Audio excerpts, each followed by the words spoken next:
আচ্ছা, আপনি নিশ্চয়ই অনেক জায়গায় শুনেছেন যে মানুষ কথার জাদু জানে সে জীবনে অনেক উন্নতি করে। আর এটা শুনে আমরা অনেকেই ভেবে বসি যে বেশি কথা বলতে পারে সেই মনে হয় জীবনে সবচেয়ে বেশি সাকসেসফুল হয়। লেখক রবার্ট গ্রিন তার বিখ্যাত বই দ্য 48 লজ অফ পাওয়ারের একটা লতে বলেছেন, অলওয়েজ সে লেস দ্যান নেসেসারি, মানে যতটা দরকার সবসময় তার থেকে কম কথা বলুন।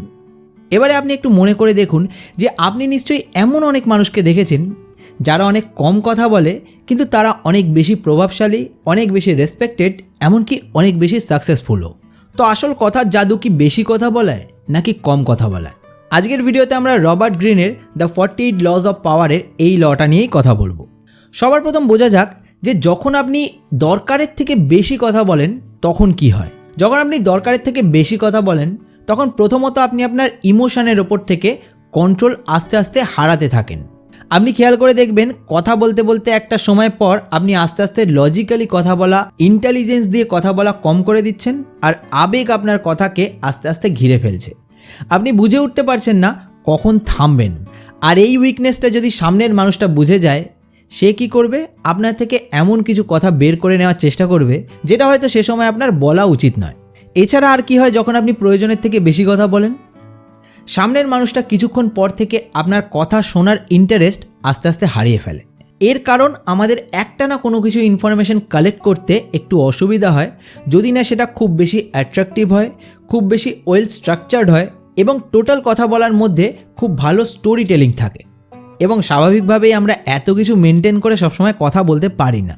সেই জন্য আমাদের যতটা প্রয়োজন ততটা কথা বলা খুব দরকারি, যাতে সামনের মানুষটা আমাদের অর্ডিনারি না ভাবে, তার কাছে যেন আমাদের ব্যাপারে একটা মিস্ট্রি কাজ করে। আর নিজের ব্যক্তিত্বে একটা মিস্ট্রি বজায় রাখার একটা বড় উপায় হলো কম কথা বলা। পাওয়ারফুল মানুষেরা কম কথা বলে, বাকিটা মানুষকে ভাবতে দেয়। ফ্রান্সের রাজা লুই দ্য 14 ইতিহাসে যাকে বলা হয় দ্য সান কিং, তার দরবারে প্রতিদিন শত শত রাজকর্মচারী, সেনাপতি, রাজনীতিবিদেরা আসতো। অনেকেই চেষ্টা করতো রাজার সামনে বেশি কথা বলতে, নিজেকে স্মার্ট প্রমাণ করতে। কিন্তু রাজা লুই দ্য 14 কী করতেন জানেন? তিনি প্রায় কিছুই বলতেন না। অনেক সময় পুরো মিটিংয়ে তিনি শুধুমাত্র একটা কিংবা দুটো লাইন বলতেন। এই একটা কিংবা দুটো লাইনই সবাইকে ভাবতে বাধ্য করত যে রাজা কি ভাবছেন, তিনি কার পক্ষে আর কার বিপক্ষে, তিনি কি সন্তুষ্ট নাকি অসন্তুষ্ট। তার নীরবতাই তাকে পাওয়ারফুল দেখাতো। আর যারা বেশি কথা বলতো তারা নিজের প্ল্যান ফাঁস করত এবং নিজের ইনসিকিউরিটিস সবার সামনে দেখিয়ে দিত।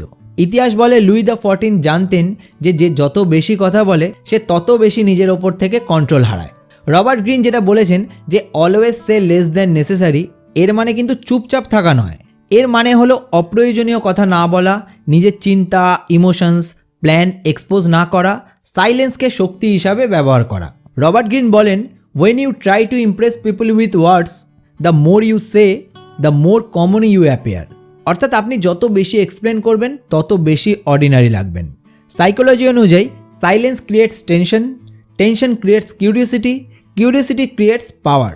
আপনি যদি একটু সময় নিয়ে প্রশ্নের উত্তর দেন, সব কথা একেবারে না বলে ফেলেন, নিজের ইমোশন ঢেকে রাখেন, তাহলে মানুষ আপনাকে অ্যানালাইজ করতে শুরু করবে, আপনাকে গুরুত্ব দেবে, আপনার অ্যাপ্রুভাল চাইবে। কিন্তু আপনি যদি সব কথা একেবারেই বলে ফেলেন, নিজের উইকনেস নিজেই রিভিল করে দেন, সব প্ল্যানিং সবার সামনে ওপেন করে রেখে দেন, তাহলে মানুষ আপনাকে খুবই প্রেডিক্টেবল ভাববে।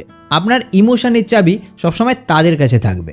মনে রাখবেন, silence makes people uncomfortable and uncomfortable people reveal more. আপনি চুপ থাকলে অন্যজন কথা বলবে, আর কথা বলতে গিয়ে নিজের আসল রূপ দেখিয়ে দেবে। তবে এই ল কিন্তু সব জায়গায় ইউজ করার জন্য নয়। এই ল কিন্তু ফ্যামিলির কাছে কিংবা খুব ক্লোজ ফ্রেন্ডসদের কাছে কুল সাজার জন্য একদমই নয়। কারণ এই সমস্ত মানুষগুলোর কাছে আপনার বেশি কথা বলা কিংবা ইমোশন শো করা তাদের সাথে আপনার ভালো বন্ডিং বাড়ায়। আর এটা কিন্তু নিজের ইমোশনকে চেপে রাখার জন্যও নয়। রবার্ট গ্রিন নিজেই বলেছেন, know when to speak and when not two.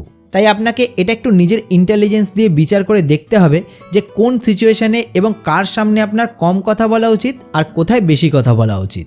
একটা ব্যালেন্স যদি আপনি মেনটেন করে রাখতে পারেন, তাহলে আপনাকে কেউ আর অর্ডিনারিভাবে নেবে না। তাই এখন থেকেই চেষ্টা করুন উত্তর দেওয়ার আগে একটু পজ নিতে, সব প্ল্যানিং, সব গোল, সব উইকনেস সামনের মানুষটার সামনে দেখিয়ে না দিতে, আর সাইলেন্সকে নিজের পাওয়ার বানাতে। কারণ দুনিয়ায় যে মানুষ কম কথা বলে তাকেই কিন্তু সবচেয়ে বেশি শোনা হয়। ভিডিওটা ভালো লাগলে একটা শেয়ার করে দেবেন, আর সবার মাঝে কোনো মানুষ কেন অন্যদের থেকে বেশি গুরুত্ব পায় সেটা জানার জন্য এই ভিডিওটা দেখতে পারেন। আর এই চ্যানেলকে সাবস্ক্রাইব করে রাখবেন এরকম ইউজফুল ভিডিও আরও দেখার জন্য। দেখা হচ্ছে খুব তাড়াতাড়ি পরের ভিডিওতে। ততক্ষণ stay happy, stay healthy and stay motivated.